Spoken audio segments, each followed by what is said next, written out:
I've heard many stories about Poo-T, the man, the myth, and we thought he was documentary and I've searched him out to get his story in his own words. And this is his story. This is the real Poo-T, in his own words. I hope to separate all the myths and legends surrounding Poo-T and bring you the man. Alright. It's been a while since I've done this, since we've done this, but I'm ready to tell another little story here. This one is about a little time I spent down in South America, in Argentina. It was, around the beginning of the Cold War and everything, but what I was doing had nothing to do with that. I was taking care of a little bit of past business. And let me go back a little bit from that, see, because it was like late 1950, and I was up in Guatemala with some guerrilla freedom fighters up in the jungle and everything, and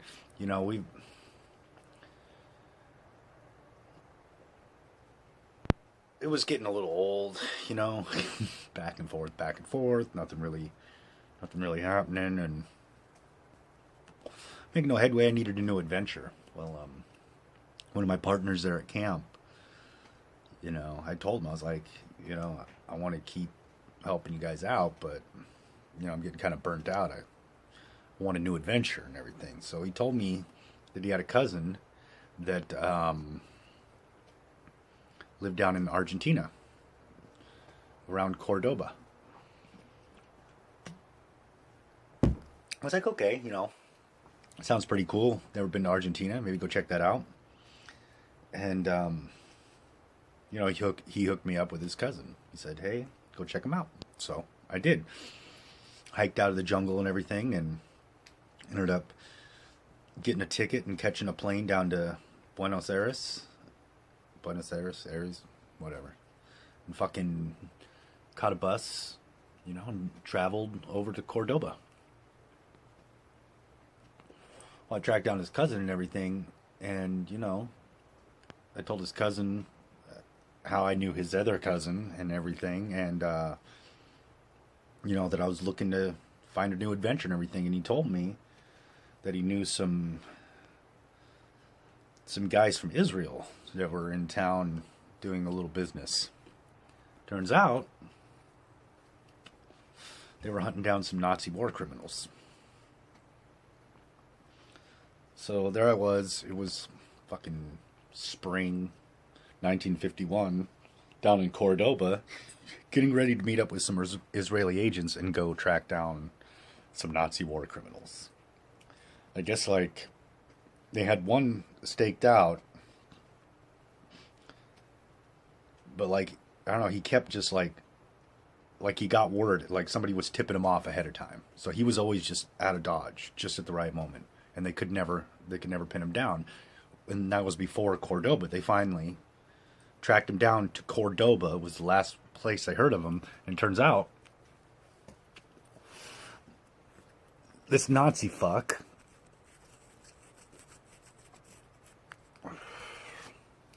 was hid out up in the jungle, up in the mountains. He had his own little hut and everything.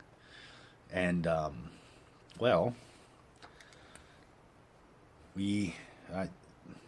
shouldn't say we.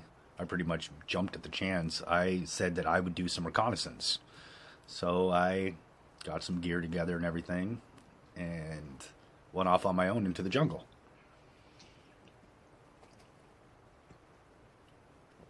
Using the few tips we had, I fucking made my way up through the jungle and found his little hut. I pretty much stayed off in the distance for a while. Kind of made a little hidden camp. I wanted to stake him out a little bit first. Check out his movements, see if there was anybody else there and everything else. I wasn't going to just run in there half-cocked and get my fucking head blown off. So that's what I did. I hunkered down and watched him, see his or anybody else's comings and goings.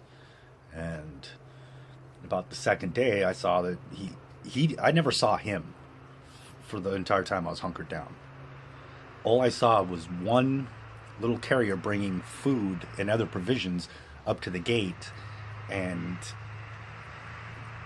leaving them and grabbing an envelope that was there that was full of money that he would take. And I could see now that it was not going to be easy to get to this guy. Not easy at all. He was staying pretty well shut up inside of his little mini compound that he had going on there.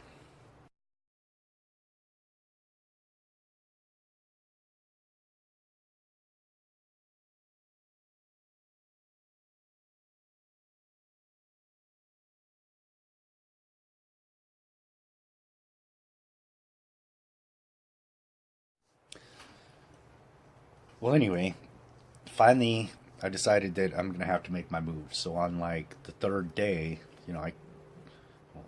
early morning, I crept up. Took more of a look around quietly. Took some photos and everything. Couldn't catch. I would just catch small glimpses, just small glimpses of him. Couldn't tell if it was him. Couldn't get a straight face shot. Because I mean, he just. I don't know. It seemed like he was very, very cautious about even showing his face outdoors very much. But one thing I did learn was that he had 2 Rottweilers. And they were big, mean motherfuckers. I mean, a couple times I thought they smelled me, and, I had to back out of there quick because I didn't want to alert them to alert him to my presence.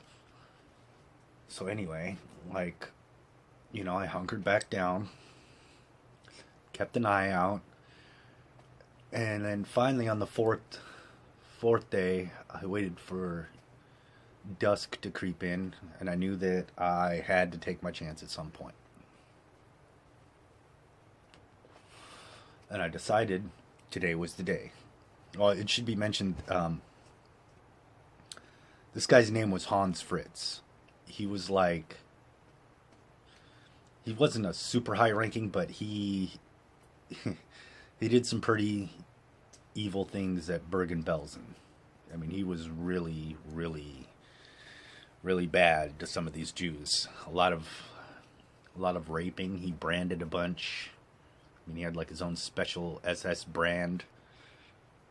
Fucking Nazis, weird shit. But he would brand certain Jews, and he would they were like his human livestock, so he would work them, and then when they became lame or not useful anymore, he would personally execute them.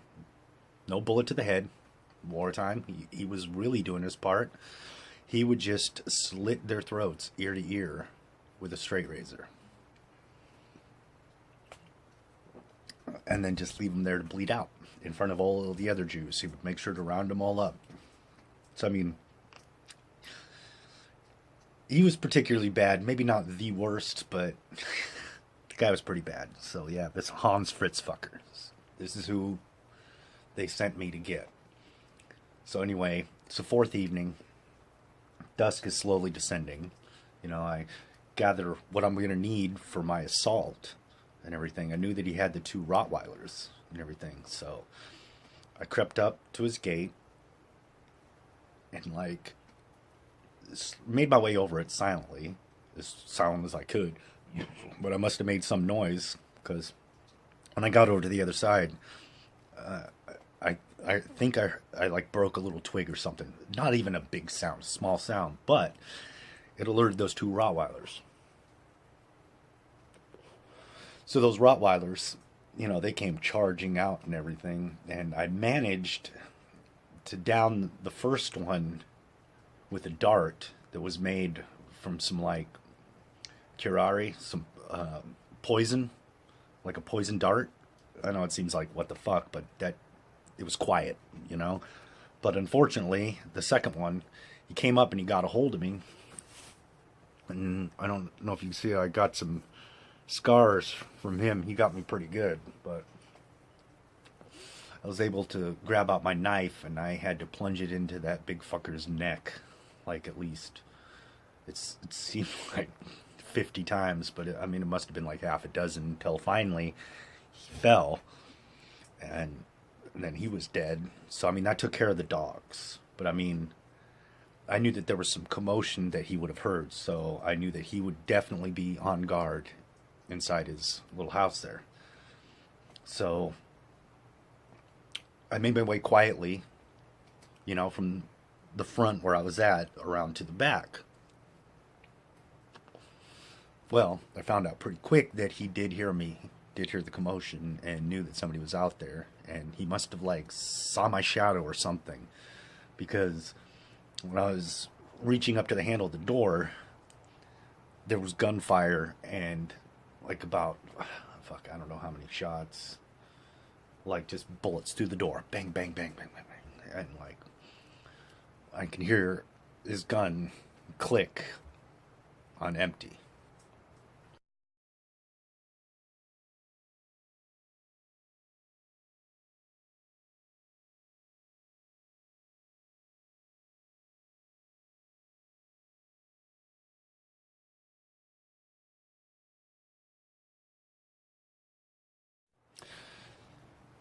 Well, when I heard that gun clicked on empty, I knew that that was my only chance. Well, maybe not only chance, but it was my best chance, my first chance, and I just didn't think. I just went right in, and there he was. He was trying to reload his gun, but I mean, he was fucking up. I think I caught him a little bit off guard, just enough, just enough. So I bum rushed him, and fucking we tussled around, knocking shit over and everything else. He's screaming at me in German, and you know he hit me a few times, and I got him a few times, and he pulled out a knife and actually stabbed me and collapsed one of my lungs. I got a good scar over here from that, but I was able to wrench the knife away from him and jam it into his temple, into his brain. And as soon as I got it in there, he went kind of stiff, but I twisted that fucker, and that's when he started kicking and everything. His eyes rolled up. And I knew that I had him then.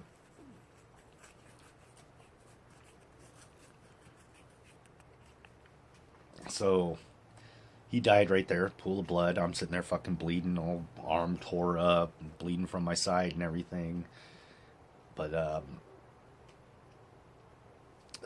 I went, and from some bed sheets and some broken furniture in the house, I made like a little carry, little fucking stretcher, and threw his ass on it, and then hiked. I waited a little bit, man. Like, he had some brandy. I took a few chugs off that. Kind of needed it.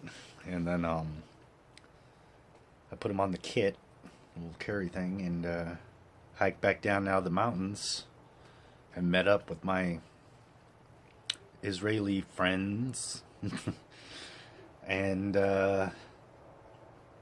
sure enough, they confirmed that it was Hans Fritz, and they paid me a little bit of cash. Definitely not what it was worth, but they did get me some really good medical care. Got me stitched up, got my lung taken care of and everything. Got my arm all stitched up and everything. And I can't really name a lot of names, because what I did there is still kind of covert in a way. It's not, names aren't supposed to be divulged. I figure, at least the name of Hans himself has been, released. It's been released for years that he was captured and killed. But as far as anyone else's involvement, I'm still not at liberty to speak of that. It's still classified. But I'm pretty sure as much time has gone by, I mean, shit, that was 1951. I mean, it's been quite a few years that, divulging my involvement in the operation should mean nothing by now. All the other agents, I'm sure, have moved on or passed on. And as far as far as anyone else that was involved, lips are sealed on that deal. But yeah, that was one crazy spring in Argentina. I went looking for an adventure and found some adventure, and even I don't know, made the world a little bit of a better place. So yeah, that's what I did in the spring of 1951. I hunted a Nazi war criminal. I mean, I know there's not a lot of people that could say they've done that, or sit here and say all that, but yeah, it was pretty crazy. I had fun, but I don't know if I could do it all over again. Probably, you know, maybe do things a little differently. Definitely wouldn't end up with all these scars, but yeah, all in all, memories.